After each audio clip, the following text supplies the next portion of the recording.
عبادت کے معنی ائمہ لغت بالعموم اس طرح بیان کرتے ہیں کہ اصل العبودیہ الخضوع والتذلل، عبادت اصل میں عاجزی اور پستی ہے۔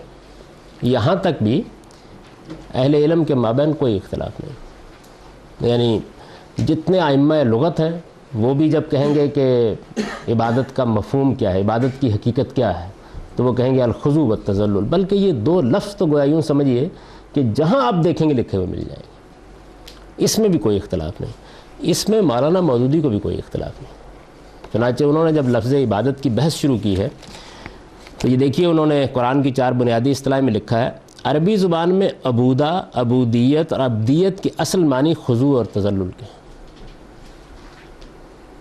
یعنی یہاں تک بھی، اور یہاں اختلاف ہو نہیں سکتا۔ اس کی وجہ یہ ہے کہ یہ عربی زبان میں اتنا پامال مادہ ہے اور اتنا زیادہ استعمال ہوتا ہے اپنے مختلف مشتقات میں کہ اس کے اصل معنی کے بارے میں کوئی یہ نہیں ہے کہ 2 رائے ہو گئی ہیں یا 3 رائے ہو گئی ہیں۔ ائمہ لغت بھی وہی کہتے ہیں، میں بھی وہی عرض کر رہا ہوں، مولانا مودودی سے بھی یہی کہتے ہیں، الخضوع والتذلل۔ اچھا، یہ جو خضوع اور تذلل ہے یہ کیا چیز ہے؟ یعنی تھوڑی دیر کے لیے اس کو سمجھ دیکھیے، غلطی اب جہاں سے غلطی ہوتی ہے وہ کیا چیز ہے، یعنی میرے نزدیک، ہو سکتا ہے کسی دوسرے کے نزدیک ٹھیک ہو وہ بات، جیسے میں سمجھتا ہوں یا جس جگہ سے صورتحال تبدیل ہوئی ہے۔ آپ نے اردو زبان کا ایک لفظ سنا ہوگا، ذلت۔ ذلت ایک احساس ہے اور ذلت کے کچھ مظاہر ہیں، یعنی مثلا میں کسی آدمی کے ہاں گیا اور اس نے میرے ساتھ جو رویہ اختیار کیا، میں نے اس میں ذلت محسوس کی، تو اصل میں تو ایک داخلی کیفیت ہے نا جو میرے اندر پیدا ہوئی۔ فرض کیجئے کہ اس نے اپنے ظاہری رویے میں بھی کوئی ایسا کام کر ڈالا کہ آپ یا کوئی اور آدمی بھی اگر دیکھتا، ایک تو یہ نا کہ میں نے محسوس کیا، تو یہ میرا داخلی احساس ہے، میری داخلی کیفیت ہے ذلت، کسی دیکھنے والے نے محسوس کیا، تو یہ اصل میں اس داخلی احساس کا اظہار بھی تو ہوگا نا۔ یعنی اگر مثال کے طور پر آپ نے یہ محسوس کیا کہ اس شخص کی تذلیل ہوئی ہے، تو یہ آپ کا بھی احساس ہو سکتا ہے، لیکن اس کے کچھ مظاہر بھی ہو سکتے ہیں۔ ایک شخص نے دوسرے کے مقابلے میں ذلت محسوس کی، لیکن حالات ایسے ہیں کہ سرتابی نہیں کر سکتا، تو آپ کہتے ہیں نا ذلیل ہو کے رہ رہا ہے، تو ذلیل ہو کے رہ رہا پھر کچھ مظاہر کا نام ہے، یعنی آپ اس کے رہنے کے انداز، اس کے کام کرنے کے انداز، یعنی آپ دیکھتے ہیں کہ روز گالی پڑتی ہے چھوڑتا نہیں، ٹڈا پڑتا ہے چھوڑتا نہیں، عزت نفس پامال کر دی جاتی ہے چھوڑتا نہیں، تو پھر آپ کہتے ہیں نا کہ بھئی یہ ذلیل ہو کے رہ رہا ہے۔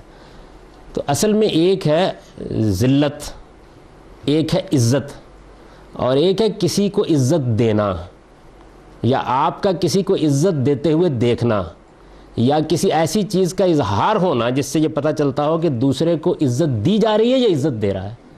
تو عزت کے کچھ مظاہر ہیں جیسے ذلت کے کچھ مظاہر ہیں، لیکن اپنی حقیقت کے لحاظ سے عزت آپ کے اندر کا ایک احساس ہے اور ذلت بھی آپ کے اندر کا ایک احساس ہے، یعنی آپ تذلیل محسوس کرتے ہیں، جس طریقے سے خوف ہے، جس طریقے سے محبت ہے۔ تو خوف اور محبت اصل میں آپ کے اندر ایک داخلی کیفیت ہے جو پیدا ہوتی ہے۔ اب اس کا اظہار اس شکل میں بھی ہو سکتا ہے کہ آپ کا رنگ پھک ہو گیا ہو، اس شکل میں ہو سکتا ہے کہ آپ کی چیخ نکل گئی ہو، اس صورت میں بھی ہو سکتا ہے کہ آپ ڈر کے بھاگ کھڑے ہوئے ہوں۔ مثال کے طور پر سیدنا موسیٰ کا واقعہ بیان کیا جاتا ہے نا کہ جیسے ہی انہوں نے آگ دیکھی اور اللہ تعالیٰ نے ان کے ساتھ مکالمہ شروع کیا اور ان کا عصا سانپ بن گیا، تو ولّا مدبرا، بھاگ کھڑے ہوئے، یعنی ایک خوف کی کیفیت طاری ہوئی۔ آپ کو خود زندگی میں، مجھے بھی، آپ کو بھی یہ تجربہ ہوا ہوگا کہ ایک احساس ہوتا ہے، بسا اوقات ہم اتنا قابو پا لیتے ہیں خوف کے احساس کے اوپر کہ خارج میں نہیں احساس ہوتا کہ ہم خوف زدہ ہیں، کئی بار تجربہ ہوا ہوگا۔ اچھا، یہی صورتحال آپ دیکھیں محبت کی ہوتی ہے، یہی غصے کی ہوتی ہے، یہی نفرت کی ہوتی ہے، یعنی آپ کے اندر ایک داخلی کیفیت اصل میں پیدا ہوتی ہے، یہ کوئی خارجی چیز نہیں ہے، البتہ مظاہر خارجی ہوتے ہیں۔ وہ خوف زدہ کرنے والے کے حوالے سے بھی ہو سکتے ہیں، وہ خوف زدہ ہونے والے کے حوالے سے بھی ہو سکتے ہیں، وہ محبت کرنے والے کے بھی حوالے سے ہو سکتے ہیں، اور جس سے محبت کی جا رہی ہے اس کے حوالے سے بھی ہو سکتے ہیں۔ مظاہر ہوں گے، شادی، آپ بولتے ہیں نا لفظ شادی، اب شادی جو ہے، اب دیکھیے کتنے مختلف پہلوؤں سے شادی کی ایک حقیقت ہے، وہ میں آپ سب جانتے ہیں، جن کی شادی ہوئی ہے خوب جانتے ہیں اور ایک شادی کے مظاہر ہے، شادی ایک تقریب بھی ہے، شادی کھانے پینے کی ایک جگہ بھی ہے، شادی یعنی زردہ پکانے کا بھی ایک موقع ہے، شادی ڈول ڈمکے کا بھی ایک موقع ہے. یعنی کچھ چیزیں ایسی ہیں، ایک شادی کی حقیقت ہے اور ایک جب وہ تقریب ہوتی ہے تو اس میں شادی کے مظاہر پیدا ہوتے ہیں، اور ہم ان پر بھی آپ دیکھیے، یعنی ایک آدمی کی شادی ہو رہی ہوتی ہے اور آپ کہتے ہیں میں شادی سے ہو کے آیا ہوں. آپ شادی کی حقیقت سے ہو کے نہیں آئے ہوتے، سمجھ رہے ہیں نا میری بات؟ یعنی آپ شادی کی حقیقت سے نہیں ہو، آپ اس تقریب سے ہو کے آئے ہوتے ہیں. یعنی شادی کا جو واقعہ ہوا ہے، وہ شادی کے واقعے نے جو اپنے خارج میں مظاہر پیدا کیے ہیں، ان میں سے کسی مظہر میں آپ بھی شریک ہو کے آ گئے ہیں. کھانا کھا کے آ گئے ہیں آپ، مہندی کے گیتوں میں کچھ دیر بیٹھ کے آ گئے ہیں، یا کوئی اور آپ نے چیز اختیار کر لی ہے. تو یعنی ایک چیز ہے کسی چیز کا وہ احساس جو آپ کے اندر پیدا ہوتا ہے، یا کسی چیز کی حقیقت. تو جس طرح نفرت ایک داخلی کیفیت ہے، جس طرح محبت ایک داخلی کیفیت ہے، اسی طریقے سے خضوع اور تذلل بھی ایک داخلی کیفیت ہے. یعنی خضوع جو ہے، جب عربی میں بلفظ خضوع بولیں گے یا تذلل بولیں گے، دیکھیے یہ لفظ جو ہے نا تذلیل نہیں بولا گیا، تذلل. یعنی آپ اپنے اندر محسوس کرتے ہیں میں کچھ نہیں رہا، ختم ہو گیا، یہ تذلل ہے. ہو سکتا ہے ظاہر میں آپ بڑے اکڑے کھڑے رہے، یعنی ایک داخلی کیفیت آپ کے اندر پیدا ہے، آپ ذلت کے اندر گڑ گئے ہیں. اچھا، آپ نفرت سے پھلک رہے ہوتے ہیں لیکن ظاہر میں دبا لیا آپ نے. آپ کے اندر شدید رد عمل پیدا ہوا ہوتا ہے کسی چیز کے بارے میں، لیکن آپ نے اس کا اظہار نہیں کیا. تو یہ ساری جو کیفیات ہیں، تو خضوع اور تذلل جو ہے یہ اصل میں ایک داخلی کیفیت ہے، اور اس میں کوئی شک ہی نہیں ہے کہ اس لفظ کا جیسے ہی ہم مطالعہ کرتے ہیں تو معلوم ہوتا ہے کہ عبودت، عبودیت، عبدیت یا عبادت، یہ مصدر ہے نا، یہ ایک ہی معنی میں ہے، مختلف بولے جاتے ہیں. تو ان سب کے اندر جو اصل حقیقت ہے، اصل معنی ہے ان کے، وہ کیا ہے؟ خضوع اور تذلل. یعنی مطلب یہ ہے کہ آدمی اپنے اندر ایک عجز، ایک پستی، ایک جھکاؤ کی کیفیت محسوس کرتا ہے. تو یہ اس کی اصل ہے. اب یہ جو اصل ہے یہ ظاہر ہے کہ ظہور کرے گی مختلف صورتوں میں، فطری طور پہ ظہور کرے گی نا.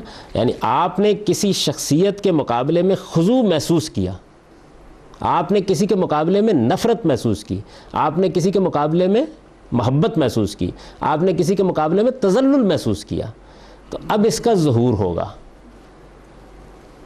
تو یہ ظہور کئی صورتوں میں، آپ بچ گئے، آپ نے سر پاؤں میں رکھ دیا، آپ نے اس کا حکم ماننے کے لیے اپنے آپ کو پیش کر دیا. یعنی آپ کو تذلل کی جگہ، خضوع کی جگہ پر رکھ دیا گیا. اب کیا ہوتا ہے؟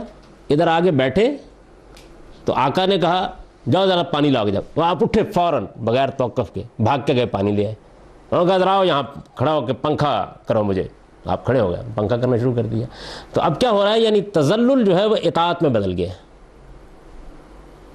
تذلل جو ہے آپ کا اندرونی جھکاؤ جو ہے، اس جھکاؤ نے خارج میں کیا صورت اختیار کر لی ہے؟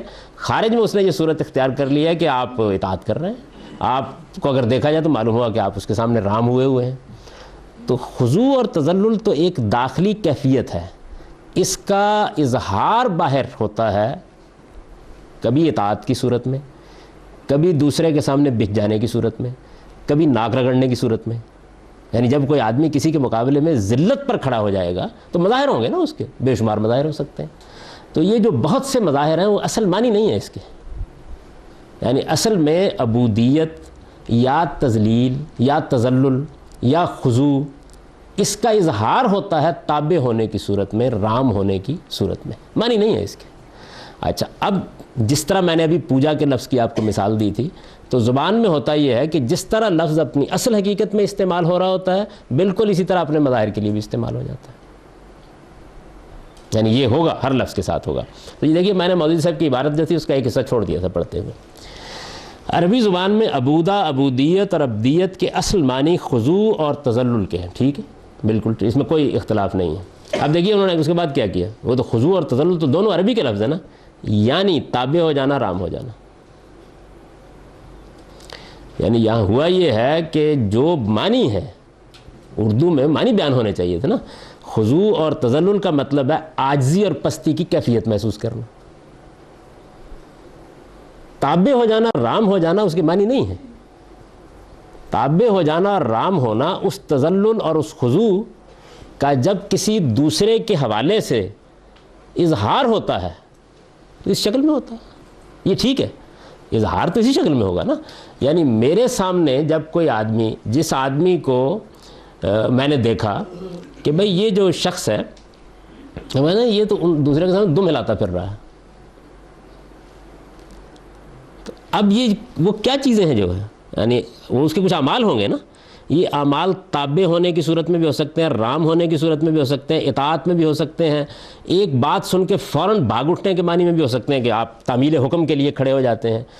اختلاف آپ دیکھتے نہیں کر رہا آدمی، نامعقول سے نامعقول. بہو آپ لوگوں میں سے کسی نے انور مسعود کی نظم سنی ہوگی، یاد ہے نا، جس میں ایک صاحب جو ہے وہ جو ہاں سنی ہوئی ہے نا وہ پنجابی زبان کی بڑی کلاسیکی چیزوں میں سے ہے. تو اس میں چودھری صاحب جو ہیں وہ اپنے مظاہرے سے پوچھتے ہیں کہ آج کیا پکائیں، اور اس کے بعد جو مظاہر سامنے آتے ہیں وہ یہ ہے کہ بس جو اشارہ ابرو ہو جاتا ہے اس کے ساتھ رائے تبدیل ہوتی چلی جاتی ہے.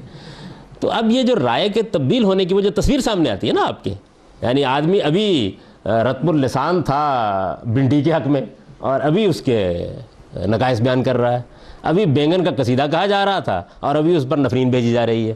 یہ جو سب کچھ آپ نے دیکھا ہے یہ کیا چیز ہے؟ یہ اصل میں اس تذلل کا جو وہ چودھری کے مقابلے میں رکھتا ہے اس کا اظہار ہے. تو اظہار ہے تابع ہونا، اظہار ہے رام ہونا، یہ معنی نہیں ہے. یوں لکھنا چاہیے تھا کہ عربی زبان میں عبودت، عبودیت اور عبدیت کے اصل معنی خضوع اور تذلل کے ہیں، یعنی پستی محسوس کرنا، یعنی ذلت محسوس کرنا، یعنی جھکاؤ محسوس کرنا. ایک داخلی کیفیت ہے جس میں ترجمہ ہونا چاہیے تھا اس کا. تو ایک یعنی کے بعد آپ چونکیں گے نہیں جب اس کو پڑھیں گے. وہی یک لحظہ غافل گشتمو صد زالہ راہ دوش. اب میں آپ کو بتاؤں گا کہ یہ اتنی سی بات ہے، جملہ پورا یہی ہے، میں نے آپ کو سنا دیا. اصل معنی خضوع اور تذلل کے ہیں، یعنی تابع ہونا، رام ہو جانا. اگر ایک لفظ میں میں یہ بیان کروں تو میں یہ کہوں گا کہ انہوں نے عبودیت کے معنی عربی زبان کے الفاظ کی حد تک بالکل ٹھیک بیان کیے، عبادت کے معنی عربی زبان کے حد تک خضوع اور تذلل وہی لفظ ٹھیک بیان کیے. اس کے بعد اصل میں اس کے مظہر اور اس کے تقاضے کو معنی قرار دے دیے. یعنی جو غلطی ہے وہ یہ. اگر اس بات کو آپ یہاں سمجھ لیجئے پھر باقی آگے واضح ہو جائے گی انشاءاللہ.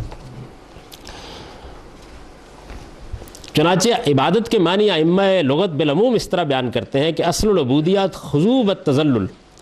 عبادت اصل میں عاجزی اور پستی ہے، یعنی یہاں تک کوئی اختلاف نہیں ہے. آپ نے دیکھا کہ ان کو بھی کوئی اختلاف اس لیے کیا نہیں جا سکتا. یہ تو یوں سمجھ لیجئے کہ اہل زبان کا اجماع ہے یا زبان کے ماہرین کا اجماع ہے کہ عبادت یہ ہوتی ہے خضوع اور تذلل. یہ ایک داخلی کیفیت ہے، یہ آگے بیان ہوگا. یہ چیز اگر خدا کی رحمت، اب ظاہر ہے کہ میرے اندر تذلل اور خضوع ایک بادشاہ کے لیے بھی ہو سکتا ہے، ایک آقا کے لیے بھی ہو سکتا ہے، یہ کسی شیطان کے لیے بھی ہو سکتا ہے. یعنی یہ تو مختلف. خدا کے مقابلے میں خضوع اور تذلل یہ لفظ کے اندر شامل نہیں، لیکن جب آپ کہیں گے خدا کی عبادت کرو تو ظاہر ہے کہ پھر وہ خضوع اور تذلل کیسے پیدا ہوتا ہے پھر اس کو دیکھنا پڑے گا. یعنی اب یہ جو کچھ آگے بیان ہو رہا ہے وہ اصل میں لفظ کے نسبت کے تبدیل ہونے سے بیان ہو رہا ہے. وہ معنی کا کوئی سوال نہیں، معنی ہو گئے. جیسے میں نے اس کا ترجمہ کیا عبادت اصل میں عاجزی اور پستی ہے، تو عاجزی اور پستی ہمارے پاس ہو. اچھا یہ پستی سے وہ پستی مراد نہ لیں. اردو زبان میں پستی جو ہے وہ ایک منفی مفہوم میں بھی استعمال ہوتا ہے، یعنی اس شخص کے اخلاق میں بڑی پستی آ گئی، یہ مطلب نہیں ہے. وہی عجز، جھکاؤ، یعنی آپ گر گئے. وہ جس کو بیان کیا جاتا ہے نا کہ سیدنا عمر رضی اللہ عنہ رسول اللہ صلی اللہ علیہ وسلم کی وفات کے بعد مسجد میں آیا، انہوں نے کہا کہ جو شخص یہ کہے گا کہ حضور دنیا سے رخصت ہو گئے گردن مار دو. اور بڑی عجیب کیفیت تھی ان کی. تو جب سیدنا ابوبکر صدیق نے یہ کیفیت دیکھی تو وہ کھڑے ہوئے اور انہوں نے اس موقع کے اوپر کوئی 2-4 منٹ کی گفتگو کی، اور اس میں انہوں نے کہا کہ وہ یعنی تھوڑی سی گفتگو کرنے کے بعد صورتحال انہوں نے دیکھ لی. عمر بہت بڑے آدمی تھے، انہوں نے کہا یہ تو مسئلہ پیدا ہو گیا. تو لوگ جمع ہوئے تھے، ظاہر ہے کہ ایک بڑا حادثہ ہو گیا تھا. تو انہوں نے جو گفتگو کی تو اس کے آخر میں قرآن کی وہ آیت پڑھی کہ جو شخص اللہ کی بندگی کرتا تھا اسے معلوم ہونا چاہیے کہ خدا حی و قیوم ہے، اور جو محمد کی بندگی کرتا تھا اسے معلوم ہونا چاہیے کہ وہ مر گئے ہیں۔ یعنی یہ بڑی سخت صورتحال انہوں نے بیان کی، اور آیت بھی اسی طریقے سے پڑھ دی۔ حضرت عمر جو ہے وہ خود اپنی کیفیت بیان کرتے ہیں کہ جب وہ آیت پڑھتے چلے گئے تو مجھے یہ محسوس ہوا کہ آج ہی نازل ہوئی ہے، قرآن میں ہے وہ آیت، آدمی کو تلبو نہیں ہوتا، اور پھر میں اپنے یعنی پاؤں کے اوپر گرتا چلا گیا، یعنی میں کھڑا نہیں رہ سکا۔ یعنی یک بیک وہ جو ایک آدمی کے اندر کیفیت پیدا ہوتی ہے، ایک داخلی جھکاؤ، یہ کیا ہو گیا ہے یہ صورتحال۔ تو اس صورتحال کو گویا انہوں نے بیان کیا۔ تو اصل میں جب ہم کسی ہستی کے مقابلے میں، خواہ وہ ہستی اللہ تعالیٰ ہو یا کوئی، اس کے مقابلے میں ایک تذلل، ایک عجز، ایک پستی کی کیفیت محسوس کرتے ہیں، تو عربی زبان میں اس کے لیے لفظ عبادت استعمال کیا جاتا ہے۔ یہ اس کا اصل مطلب ہے۔ یہ چیز اگر خدا کی رحمت، قدرت، ربوبیت اور حکمت کے صحیح شعور کے ساتھ پیدا ہو، یعنی اب یہ جو چیز ہے اس کا تعلق معنی سے نہیں ہے، اس کا تعلق انسان کے شعوری احساس سے۔ اس نے عبادت کا لفظ سنا ہوا ہے، نماز پڑھ کے فارغ ہو جاتا ہے۔ ہو سکتا ہے کہ نماز بھی اس نے پڑھی ہو، اس نے سجدہ بھی کیا ہو، لیکن وہ کیفیت جو ہے وہ اس نے محسوس نہ کی ہو۔ تو جب آپ کسی چیز کی تحلیل کرتے ہیں یا اس کا تجزیہ کرتے ہیں تو آپ اصل میں اس میں انسانوں کے اعمال پر رکھ کے اس کو نہیں دیکھتے۔ انسان تو بے شعوری میں بعض عمل کر رہے ہوتے ہیں۔ حقیقت کے لحاظ سے یہ چیز کیسے پیدا ہونی چاہیے؟ اگر خدا کی رحمت، قدرت، ربوبیت اور حکمت، یعنی یہ اللہ تعالیٰ کی وہ صفات ہیں، آپ کہیں گے کہ اللہ کی بہت سی صفات ہیں، یہ اللہ تعالیٰ کی وہ 4 صفات ہیں جن کے حوالے سے اصل میں ہماری ذات کے ساتھ بڑا گہرا تعلق اللہ تعالیٰ کا پیدا ہوتا ہے۔ یعنی قدرت ہے، رحمت ہے، ربوبیت ہے، پالتا ہے نا، پروردگاری کرتا ہے، اس کے احسانات ہم روزمرہ دیکھتے ہیں، کھلاتا ہے، پلاتا ہے، نعمتیں دیتا ہے۔ ربوبیت ایک بڑی وسیع چیز ہے، اور پھر حکمت اس کی جو ظاہر ہے کہ کائنات میں نظر آتی ہے، ہمارے وجود میں نظر آتی ہے، خدا کے اپنے افعال و اعمال میں نظر آتی ہے، اس کے سنن میں نظر آتی ہے۔ یعنی یہ چیز جو ہے، یہ چاروں جو صفات ہیں، یہ چونکہ بنیادی صفات ہیں قرآن مجید کا اگر آپ مطالعہ کریں تو جو انسان کے تعلق کے حوالے سے خدا کی رحمت، قدرت، ربوبیت اور حکمت کے صحیح شعور کے ساتھ پیدا ہو تو اپنے آپ کو بے انتہا محبت اور بے انتہا خوف کے ساتھ اس کے سامنے آخری حد تک جھکا دینے کی صورت اختیار کر لیتی ہے۔ اس جھکا دینے سے مراد بھی رکوع کرنا نہیں ہے، یعنی یہ وہی اندرونی داخلی کیفیت ہے۔ ہم اب اللہ تعالیٰ کا تجزیہ کریں نا، اللہ تعالیٰ کے ساتھ جو ہمارا معاملہ کبھی گہری نظر سے، تو آپ یہ دیکھیں گے کہ بڑا اندیشہ محسوس ہوتا ہے، بڑا خوف محسوس ہوتا ہے، پتہ نہیں کیا ہو جائے گا۔ اور اس کی نعمتوں کا جو احساس، یہ خوف وہ نہیں ہے جو کسی ہوے سے محسوس ہوتا ہے یا کسی ڈرا دینے والے سے محسوس ہوتا ہے۔ یہ خوف تو وہ بھی ہوتا ہے نا، آپ کی چیخ نکل جاتی ہے، نہیں، اندیشہ ہے بڑا شدید، انتہائی، اور اس کے ساتھ بڑا تعلق بھی محسوس ہوتا ہے۔ یعنی ایک مالک ہے ہمارا، پروردگار ہے، منعم ہے، نعمتیں دیتا ہے، اور جب اس کی رحمتیں ہوتی ہیں، شکر کے مواقع پیدا ہوتے ہیں تو یہ محبت بڑا ظہور کرتی ہے اس موقع کے اوپر۔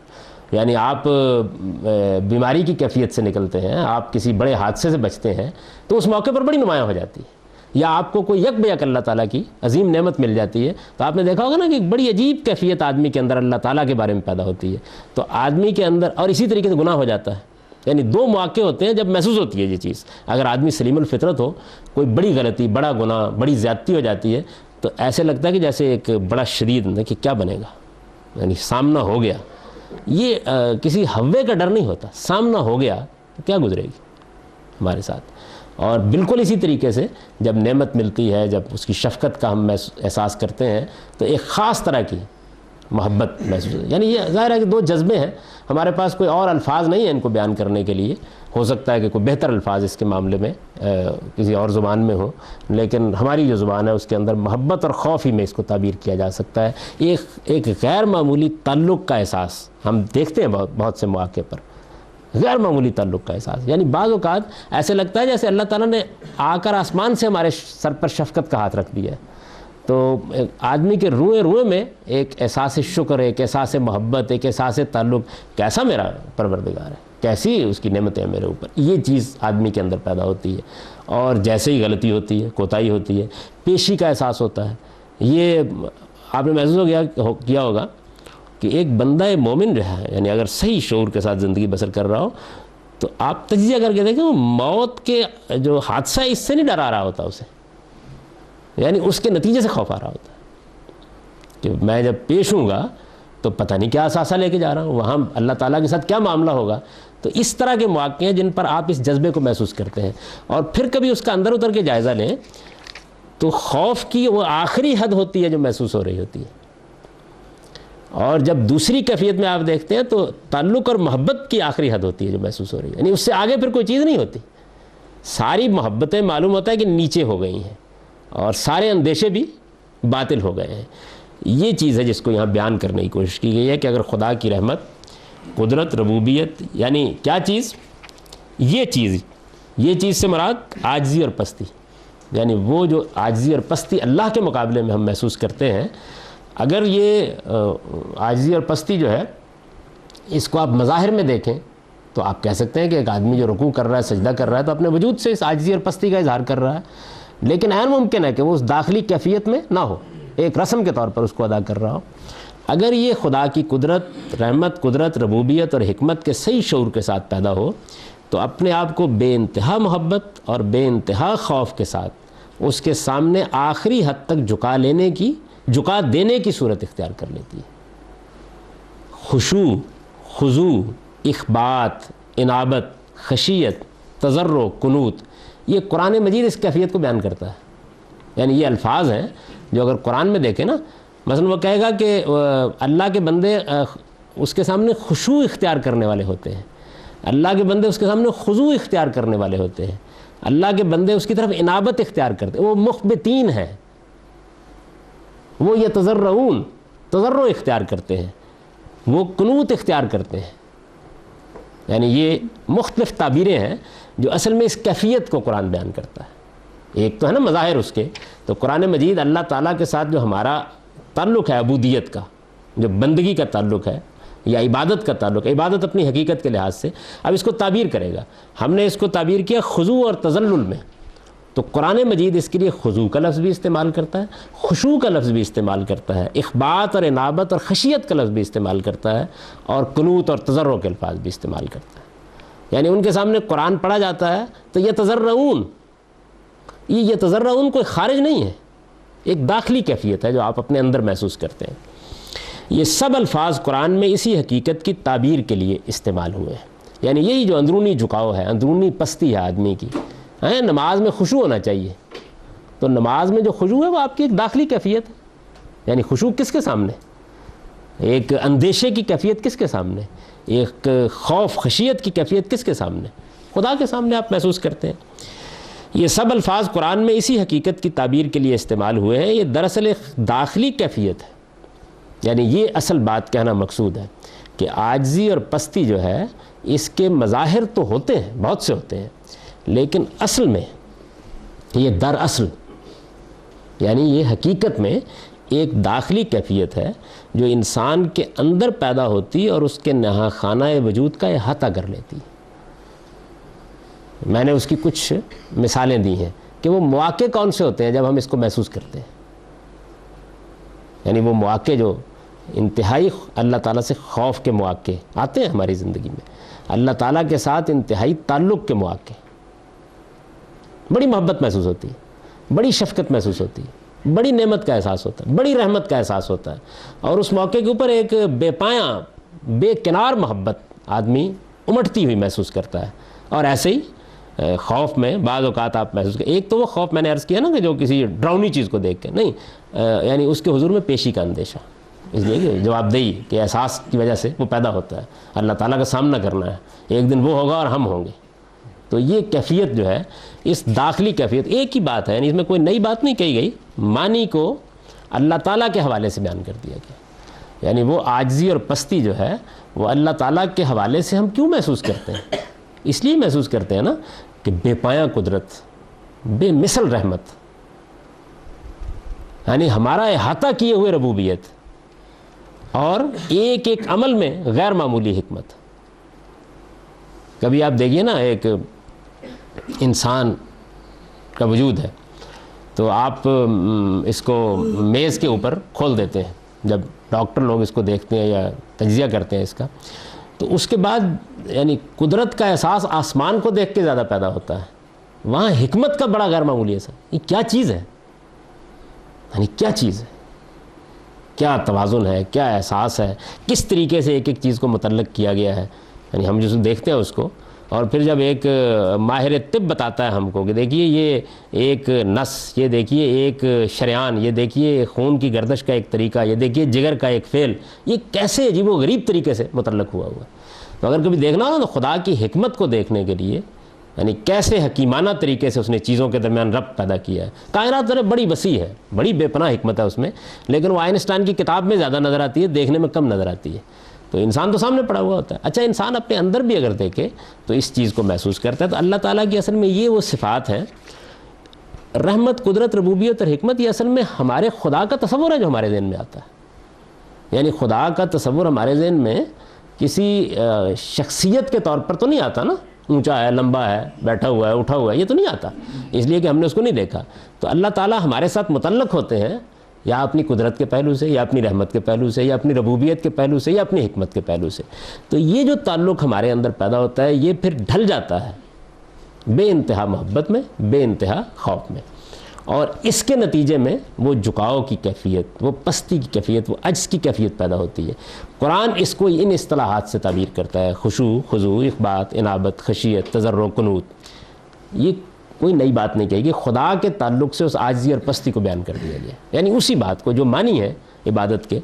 یہ دراصل ایک داخلی کیفیت ہے جو انسان کے اندر پیدا ہوتی ہے اور اس کے نہاخانہ وجود کا احاطہ کر لیتی ہے. یعنی پھر آپ جائزہ لے کر دیکھیں تو آپ محسوس کریں گے کہ اگر کبھی اس وقت دیکھیں جب آپ اللہ تعالیٰ سے حقیقی خوف محسوس کر رہے ہوں، اور کبھی اس وقت دیکھیں جب اللہ تعالیٰ سے حقیقی محبت محسوس کر رہے ہوں، تو ایک لمحہ ہوتا ہے، ہو سکتا ہے ایک لمحہ ہی ہو کسی کے لیے، ہو سکتا ہے کہ چند لمحے ہو سکتا ہے کہ کوئی گھنٹے 2 گھنٹے بھی یہ کیفیت رہے.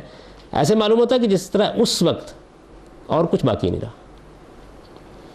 یعنی ماں باپ، تعلقات، روابط، کاروبار، اندیشے، کچھ دیر کے لیے آپ خالی ہو جاتے ہیں اس سے. تو یہ نہاخانہ وجود کا احاطہ کر لینا ایسی غیر معمولی چیز ہے. تو یہ چیز جو ہے یہ پیدا ہوتی ہے. ذکر، شکر، تقوی، اخلاص، توکل، تفویض اور تسلیم و رضا، یہ سب عبد و معبود کے مابین اس تعلق کے باطنی مظاہر ہیں. یعنی اب یہ ہے کہ وہ خوف جو ہے وہ پھر اندر کچھ صورتیں اختیار کرتا ہے، کچھ صورتیں باہر اختیار کرتا ہے، کچھ صورتیں اندر اختیار کرتا ہے. تو اندر جو صورتیں اختیار کرتا ہے وہ یہ، یعنی آپ کو اس وقت خدا یاد آ جاتا ہے، آپ شکر کے جذبات سے لبریز ہو جاتے ہیں، آپ اس کے حضور میں پیشی کے معاملے میں بے پرواہ نہیں رہتے، متنبع سے ہو جاتے ہیں. اچھا، وہ لمحہ ہوتا ہے جب آپ حقیقی شعور محسوس کر رہے ہوتے ہیں، ایسے لگتا ہے کہ جیسے آپ کا عمل بھی بالکل خالص ہو گیا. یعنی آپ محسوس کرتے ہیں کہ نہیں، اس کو دھوکہ تو نہیں دیا جا سکتا. یعنی وہ اندر کی کیفیت ہے نا جو یہ آپ کے اندر چیز پیدا کرتی ہے. اچھا، اگر فرض کر لیجئے کہ اس موقع کے اوپر آپ کو کوئی اقدام کرنا ہے تو پھر یہ توکل اور تفویض اور تسلیم و رضا میں تبدیل ہو جاتی ہے. یعنی یہ اصل میں یہ ایسا نہیں ہے کہ ہر موقع کے اوپر آپ ان چیزوں کو ایسے ہی محسوس کر رہے ہوتے ہیں. انہی مواقع کے اوپر دیکھیے وہ ہوتی ہیں ہمارے اندر، اصل میں اس وقت ان کا ظہور ہو جاتا ہے، خدا یاد آ جاتا ہے، یک بیک یاد آ جاتا ہے. یک بیک جب یاد آتا ہے تو ایک تو یہ نا کہ آپ نے اس وقت محسوس کیا کہ اللہ یاد آ گیا، یا ایک آدمی نے اس موقع کے اوپر سبحان اللہ کہہ دیا. تو سبحان اللہ کے الفاظ تو اصل میں آپ کی اس داخلی کیفیت کا اظہار ہے. جب آپ کہتے ہیں، یعنی ایک تو سبحان اللہ وہ ہے نا کہ جو بے سوچے سمجھے کہا جاتا ہے، میں اس کی بات نہیں کر رہا. آپ نے اللہ تعالیٰ کی قدرت، اس کی شان کا کوئی نمونہ دیکھا اور آپ نے کہا سبحان اللہ، ہے نا، ایک کیفیت اس وقت ہوتی ہے. اب آپ جائزہ لیں اس وقت کیا کچھ ہوا ہے. یعنی جو کچھ اس وقت ہوا ہے اس میں کچھ آپ کے داخل میں ہوا ہے، کچھ اس داخلی کیفیت کے مظاہر اندر پیدا ہوئے ہیں، اور ان داخلی کیفیت کے مظاہر نے پھر خدا کی یاد آپ کے ذہن میں تازہ کی ہے، اور اس یاد کو پھر کچھ الفاظ ملے اور پھر ان الفاظ کا زبان سے اظہار ہو گیا. بظاہر تو سبحان اللہ کا ایک کلمہ زبان سے نکلا ہے، لیکن تحلیل کر کے دیکھیں تو اصل میں ان سارے مراحل سے گزر کر نکلا ہے. اگرچہ غیر محسوس، وہ ایسے ہی ہے کہ جیسے ایک آدمی گاڑی چلا رہا ہوتا ہے تو آپ تحلیل کریں نا اس کے عمل کی. یعنی میں نے جب گاڑی چلانا سیکھنے کی جسارت کی تو اس عمل کی تحلیل ہو گئی. آپ دیکھیں کہ یہ ایک مسئلہ بن گیا کہ بھائی کلچ کو آہستہ آہستہ چھوڑا کیسے جاتا ہے، اور دیکھیے یہ کتنا سادہ عمل ہے، لیکن اب گاڑی چلانے والا روز کر رہا ہوتا ہے، یعنی وہ غیر محسوس طریقے سے کر رہا ہوتا ہے۔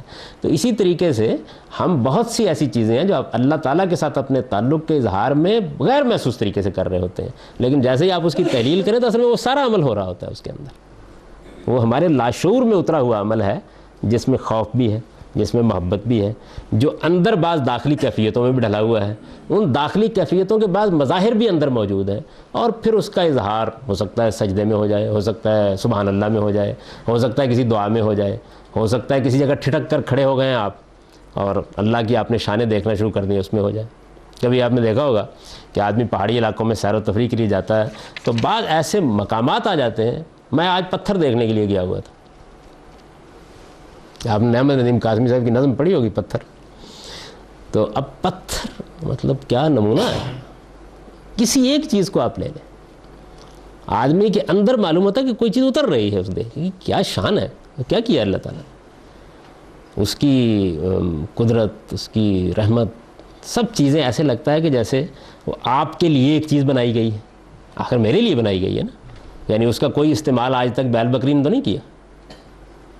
تو اب دیکھیں نا اس کے ساتھ کتنا تعلق محسوس ہوتا ہے کہ یہ کتنا غیر معمولی عمل ہے جو ہے، کتنی خوبصورتی پیدا کی گئی ہے، اور یہ سب کس لیے کیا گیا؟ میرے لیے کیا گیا، یعنی انسان کے لیے سب کچھ۔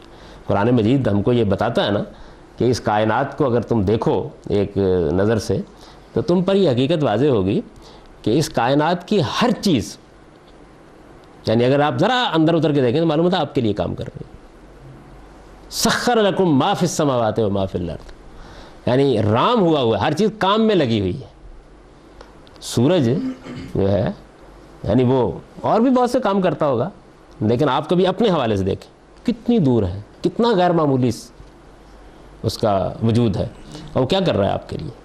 یعنی وہ مثال شاہ ولی اللہ نے غلط نہیں دی کہ خربوزے کو بھی پتہ نہیں ہے اور سورج کو بھی پتہ نہیں ہے، لیکن بہرحال وہ کر رہا ہے۔ تو مطلب یہ ہے کہ عبادت اصل میں ایک داخلی کیفیت ہے، یہ داخلی کیفیت ہمارے اندر پیدا ہوتی ہے، تو قرآن اس کی بھی کچھ تعبیریں اختیار کرتا ہے۔ وہ تعبیریں وہ ہیں خشوع، خضوع، اخبات وغیرہ، یہ اندر ہمارے بعض جذبات و احساسات پیدا کرنے کا باعث بنتی ہے، وہ مظاہر ہیں اس کے، باطنی مظاہر، ان کے لیے بھی قرآن کچھ تعبیریں اختیار کرتا ہے۔ یعنی یہ جو بات ہے یہ محض کوئی منطقی بات نہیں ہے، بلکہ قرآن کو جب ہم پڑھتے ہیں تو وہ اللہ تعالیٰ کے ساتھ ہمارے عبودیت کے تعلق کو مختلف پہلوؤں سے بیان کرتا ہے۔ کبھی بیان کرتا ہے اس کی حقیقت کے لحاظ سے، کبھی بیان کرتا ہے اس کے باطنی مظاہر کے لحاظ سے، اور کبھی بیان کرتا ہے اس کے خارجی مظاہر کے حوالے سے، یعنی ظاہر ہے ہر پہلو سے بیان کرے گا۔ تو یہ میں نے اس کو بالکل کیٹیگرائز کر دیا ہے کہ داخلی کیفیت کو جب وہ الفاظ دیتا ہے تو یہ دیتا ہے، اور جب اس کے مظاہر جو باطن میں ہوتے ہیں ان کو الفاظ دیتا ہے تو یہ دیتا ہے۔ یہ سب عبد و معبود کے مابین اس تعلق کے باطنی مظاہر ہیں۔ اب آگے اس کی تشریح کی ہے میں نے، اس کے معنی یہ ہیں کہ بندہ اس تعلق میں اپنے پروردگار کی یاد سے اطمینان حاصل کرتا، اس کی عنایتوں پر اس کے لیے شکر کے جذبات کو اپنے اندر ایک سیل بے پناہ کی طرح امٹتے ہوئے دیکھتا، اس کی ناراضی سے ڈرتا، اسی کا ہو رہتا، اس کے بھروسے پر جیتا، اپنا ہر معاملہ اس کے سپرد اور اپنے پورے وجود کو اس کے حوالے کر دیتا، اور زندگی میں ہر قدم پر اس کی رضا حاصل کرنے کے لیے بےتاب رہتا ہے۔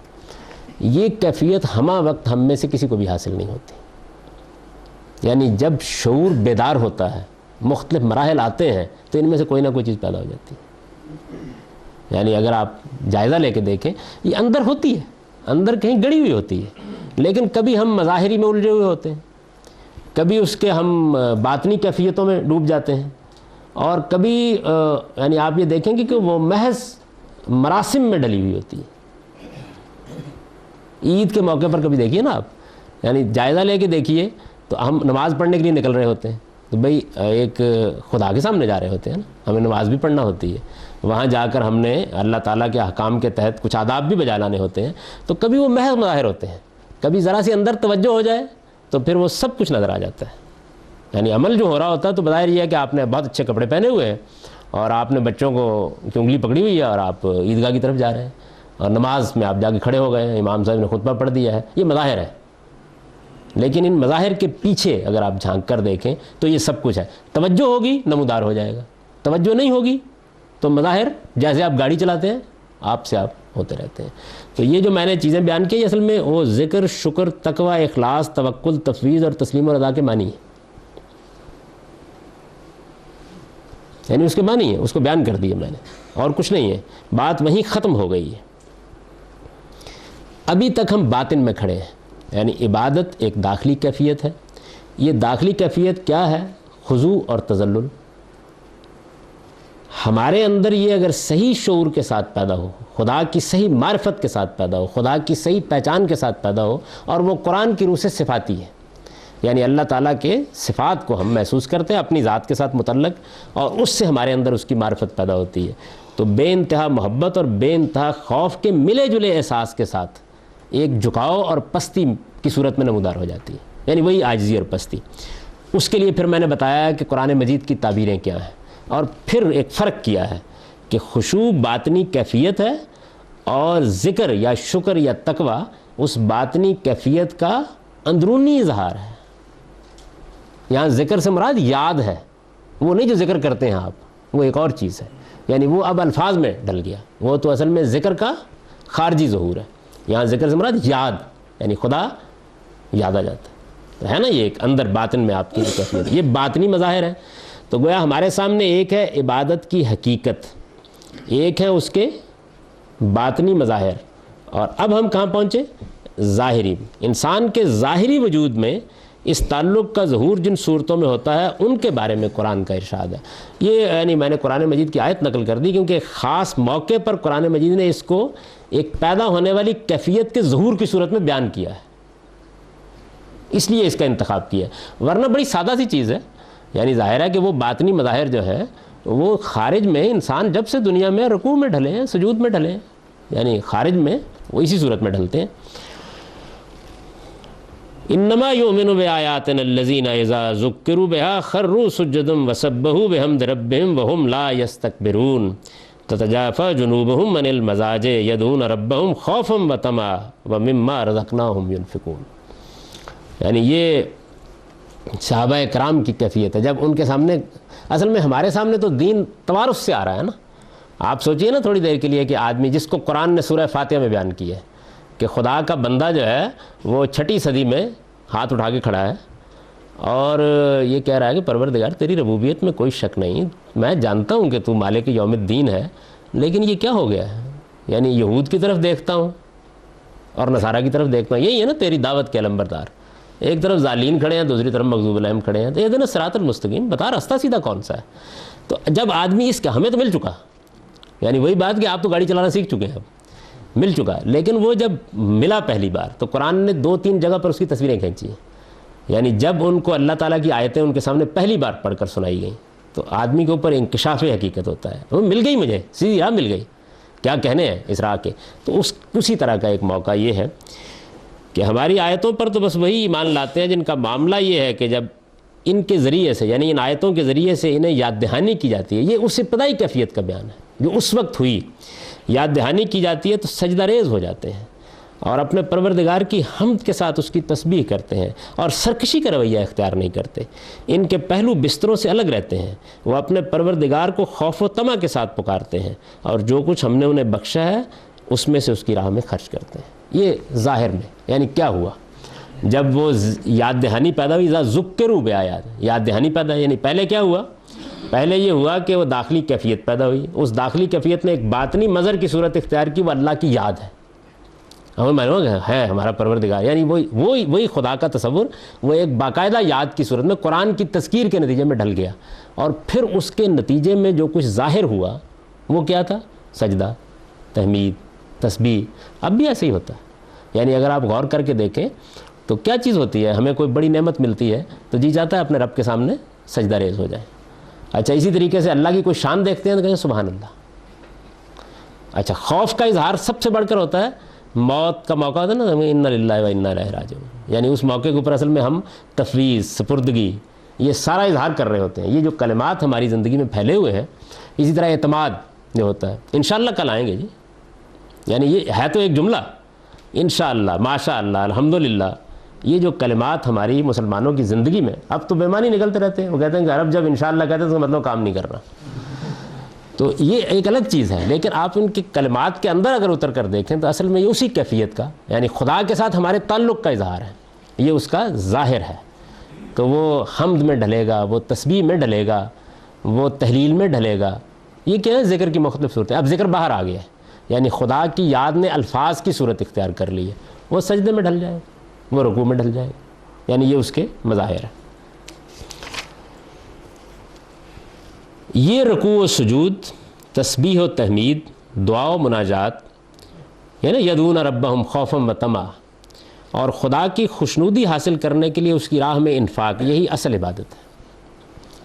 یعنی یہاں اصل عبادت سے مراد ظاہر میں، وہاں انسان کے ظاہری وجود میں جب عبادت آتی ہے تو وہ یہ صورت اختیار کر لیتی ہے. باطن اس کا کیا تھا؟